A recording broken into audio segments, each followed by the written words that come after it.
നമുക്ക് ഉരുളക്കിഴങ്ങ് കൊണ്ട് നല്ലൊരു മെഴുക്കുവരട്ടി ഉണ്ടാക്കിയെടുക്കാം. അപ്പോൾ ഞാൻ 2 ഉരുളക്കിഴങ്ങ് എടുത്തിട്ടുണ്ട്. പിന്നെ ഒരു സവാള നുറുക്കിയത് എടുത്തിട്ടുണ്ട്. പിന്നെ ഞാനതിലേക്ക് എടുത്തിരിക്കുന്നത് പെരിഞ്ജീരകം, കുരുമുളക് 1/4 സ്പൂൺ വീതമാണ് എടുത്തിരിക്കുന്നത്.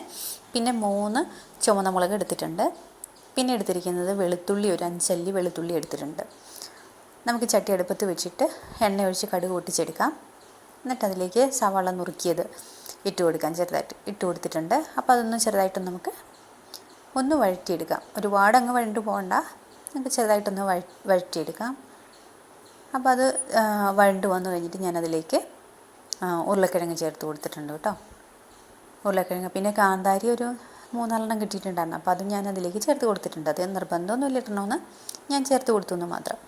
അപ്പോൾ ഉരുളക്കിഴങ്ങ് നമുക്കൊന്ന് കാന്താരി എല്ലാം കൂടെ നമുക്കൊന്ന് ഇളക്കി ഒന്ന് ചെറുതായിട്ട് വഴറ്റിയെടുക്കാം. പിന്നെ ഞാനതിലേക്ക് ഒരു 1/4 സ്പൂൺ അളവിൽ ഉപ്പ് ചേർത്ത് കൊടുത്തിട്ടുണ്ട്. അതിനുശേഷം അതൊക്കെ ഒന്ന് ഇളക്കിയിട്ട് ഞാനതിലേക്ക് നമ്മൾ പൊടിച്ചു കൊണ്ടുവന്ന മസാല, കുരുമുളകും പെരിഞ്ജീരകവും വെളുത്തുള്ളിയും ഉണക്കമുളകും പൊടിച്ചു കൊണ്ടുവന്നത് അതിലേക്ക് ചേർത്ത് കൊടുത്തിട്ടുണ്ട്.